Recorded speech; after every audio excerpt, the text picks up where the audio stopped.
Bienvenidos a Logística de las Cosas. Hoy estaremos tratando un tema muy interesante, el tema de la sostenibilidad.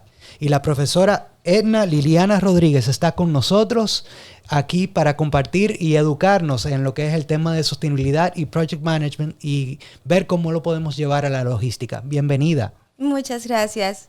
Encantada de estar aquí. Gracias por prestarnos la visita. Para mí fue muy interesante oír la clase que usted compartió con nosotros ayer y aprendí mucho sobre que ninguna de las industrias actualmente han llegado al neto cero de sostenibilidad. ¿Podría explicarnos un poquito, por favor, qué es la sostenibilidad y por qué tenemos que prestar atención a eso?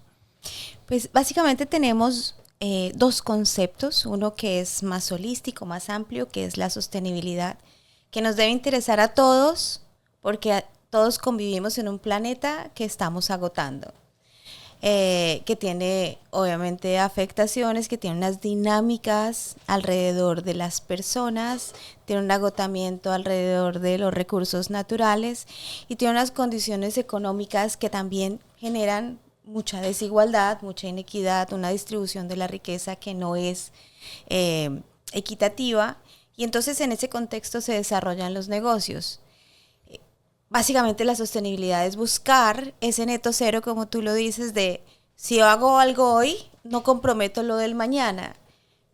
Esa transacción debería entonces dejar que yo uso esta cantidad de agua y dejo esa misma cantidad de agua para las generaciones futuras, lo cual no necesariamente lo vamos a cumplir, porque evidentemente pues las personas, los negocios, los gobiernos, las regiones, pues consumen y en este proceso de consumo, pues lo que vamos a dejar seguramente es una disminución paulatina como lo estamos viviendo hacia las generaciones que vienen.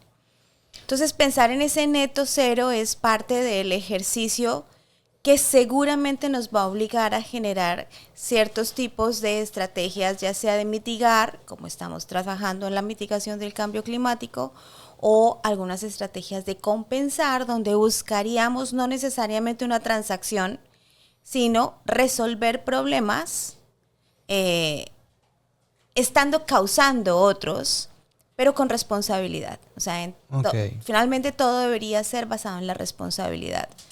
O sea que si yo tengo una terminal de contenedores, por ejemplo, donde yo tengo unos equipos que utilizan gasoil, que contaminan el terreno no está utilizado para otra cosa más que para el movimiento de los equipos, ¿qué estrategias yo podría utilizar? Por ejemplo, utilizar que los equipos sean eléctricos. ¿Eso sería una solución viable? Esa es una solución viable. Solamente que tenemos soluciones que también tienen sus problemas. Okay. Entonces, cuando hablábamos ayer en clase, yo les decía, los impactos, los análisis de los impactos en las decisiones que tomamos en los negocios deberían verse desde los impactos positivos, negativos que vamos a causar hoy, mañana, en un año, en 10, y a analizar cómo esos impactos, al haberlos analizado, las estrategias de gestión de esos impactos deberían incorporarse a los proyectos. Supongamos, vas a hacer una transición hacia vehículos eléctricos. ¿Cómo vas a manejar los residuos de esa transición? Porque no es solamente poner equipos eléctricos, sino saber qué vas a hacer con las baterías. Okay. O sea, cuando hagas la renovación de las baterías y cuando hagas los mantenimientos, ahora no de equipos diésel, sino equipos eléctricos, vas a generar impactos adicionales que debes evaluar correctamente y definir en tu presupuesto, o sea, en tu bolsillo, tiene que estar el dinero para gestionar, no solamente ahorrar y demostrar que estás contaminando menos, sino que esto va a generar unas consecuencias negativas que también deben estar en su gestión dentro del presupuesto. Hablamos durante la clase que no es solo el impacto medioambiental, también está el impacto social. ¿Nos podría conversar un poquito de cómo es eso? Claro, digamos que en logística hay, pues obviamente esto es 100% personas. puede haber tecnología que obviamente nos ayuda, pero finalmente las personas están en todos los eslabones de la cadena, aguas arriba y aguas abajo. Correcto. Eso quiere decir que si yo miro aguas arriba y miro mi cadena de abastecimiento y miro, por ejemplo, en aguas arriba todo el tema de materias primas que incluso transporto, ahí están las personas. Entonces las personas están expuestas también a impactos positivos y negativos. El positivo obviamente es que eres un generador de empleo masivo. O sea, realmente en el tema de empleo posiblemente no hay ninguna discusión acerca de los beneficios de un negocio como este con una gran cantidad de resultados económicos y una distribución de la riqueza hacia todas las cadenas aguas arriba. Pensemos solamente aguas arriba.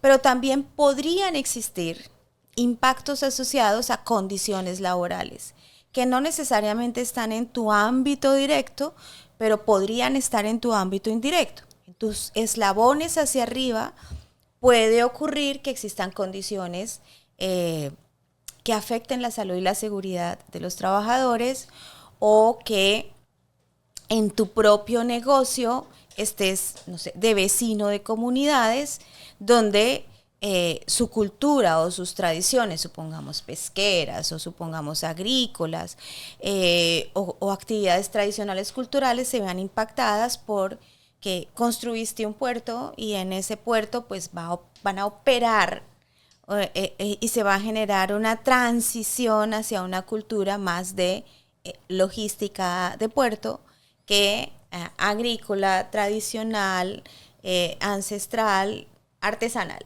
Correcto. Por lo tanto, yo puedo tener un desarrollo económico muy interesante, pero no se me puede olvidar cuáles son las afectaciones en las personas. Si mi negocio, por ejemplo, es masculino y tengo una dinámica de empleo donde la base puede recibir mujeres, pero si vamos mirando hacia arriba y vamos revisando porcentajes de participación, y si tus directivas son 100% hombres, hay un impacto negativo en la equidad de género. En el momento en que empieces a cambiar esto, puedes generar un impacto positivo en la equidad de género, pero eso solamente se va a visualizar en la evidencia. Correcto. O sea, no, las intenciones son importantes, pero solo la evidencia Cuenta. te genera la certeza del resultado. Ok, muy interesante. En el esquema de las navieras se ve mucho y está muy de moda el tema del cambio del combustible de los barcos a combustibles verdes, que incluso se habían puesto meta para el 2030, 2035 de hacer un cambio completo. ¿Cómo usted ve eso? ¿Y sería eso suficiente para ellos decir soy neutro o realmente no? Ser neutro es muy difícil. Uh-huh. Ahora, ser neutro implica, es diferente ser neutro a ser cero. Uh-huh. Entonces, la neutralidad te permite cierto nivel de transaccionalidad. Es decir, tú puedes seguir teniendo emisiones y compras un bosque.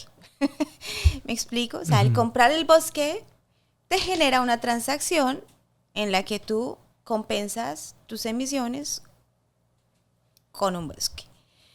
Es evidente que hoy está controversial el tema, porque no es comprar un bosque, porque al final no tendríamos todas las compañías, todos los bosques del mundo para comprar, para seguir teniendo el certificado de que somos neutros.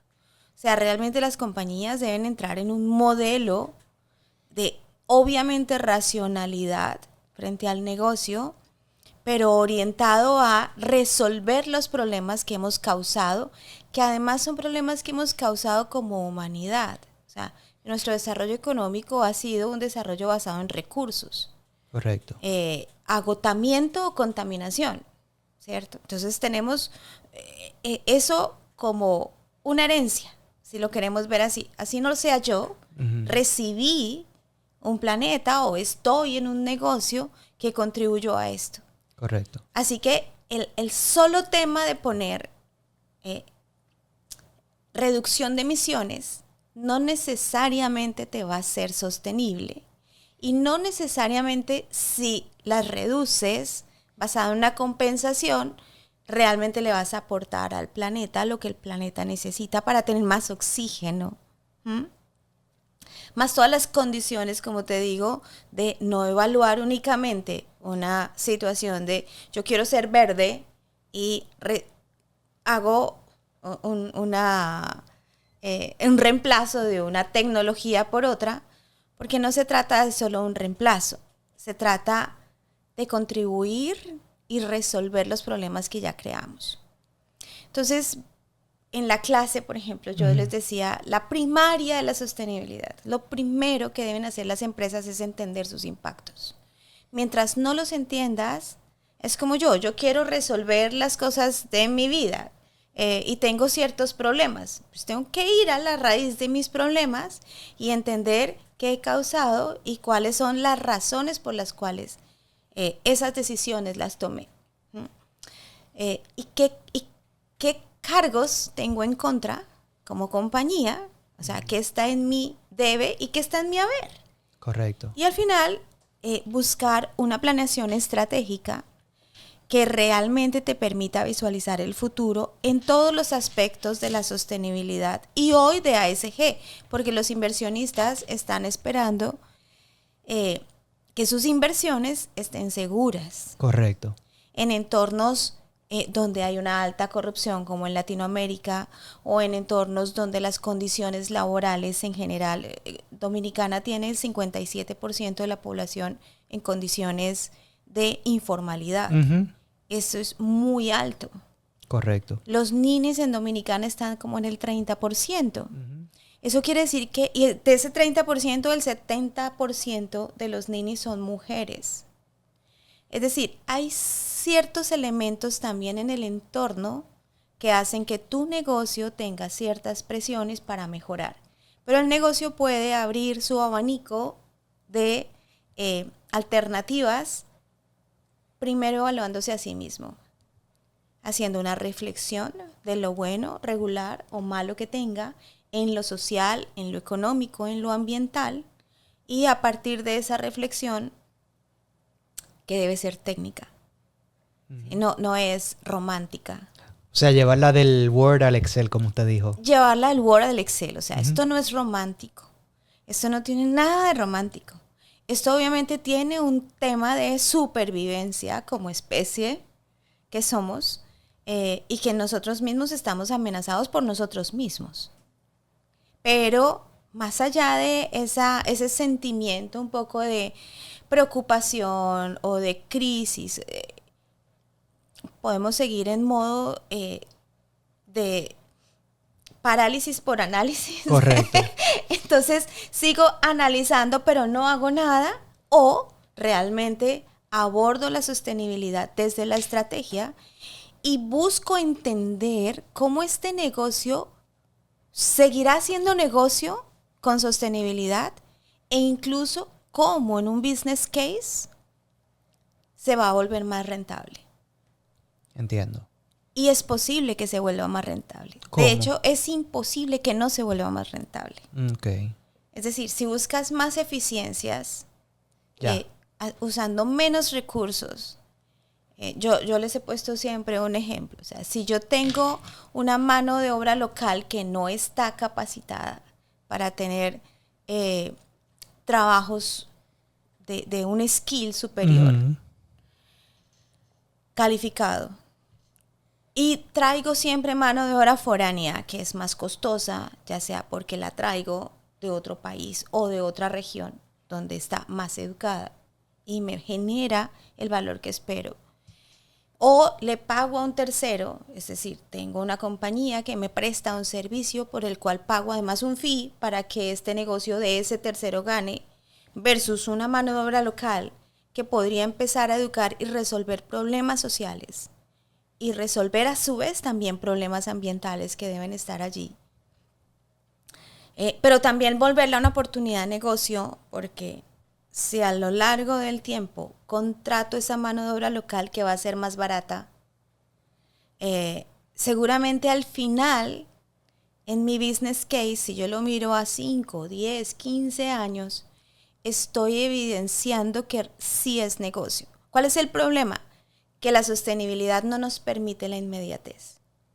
O sea, si yo planifico con la inmediatez del mañana, nunca voy a encontrar que la sostenibilidad es rentable. Y si tampoco traigo el análisis de riesgo desde una perspectiva forense, es decir, ¿qué pasó? ¿Cuánto me han costado mis malas decisiones en sostenibilidad? ¿Cuántas multas he tenido que pagar? Aprender de los errores. Claro, pero si yo no traigo todo eso en datos, hechos y evidencia, nunca voy a encontrar cuánto me hubiera podido ahorrar si hubiese construido con una estrategia de sostenibilidad. O sea que mi sostenibilidad debe de ser parte de mi esquema de Big Data. Tal cual.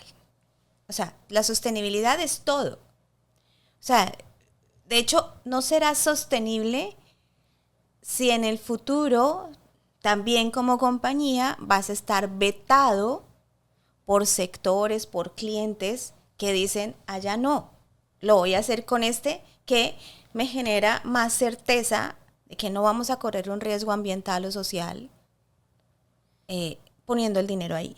Correcto. Muchísimas gracias, profesora. Fue muy interesante el episodio. Nos llevamos muchas perlas de conocimiento. ¿Usted tendría algún libro que le gustaría recomendar o alguna canción que le guste, que quisiera compartir? No lo he pensado. Okay. Pero como colombiano, obviamente te recomiendo a Shakira. Perfecto. Muchísimas gracias por habernos visitado. Gracias a Adén por habernos dado la oportunidad de poderla tener aquí. Y será hasta la próxima. Muchísimas gracias a ustedes también. Muchísimas gracias.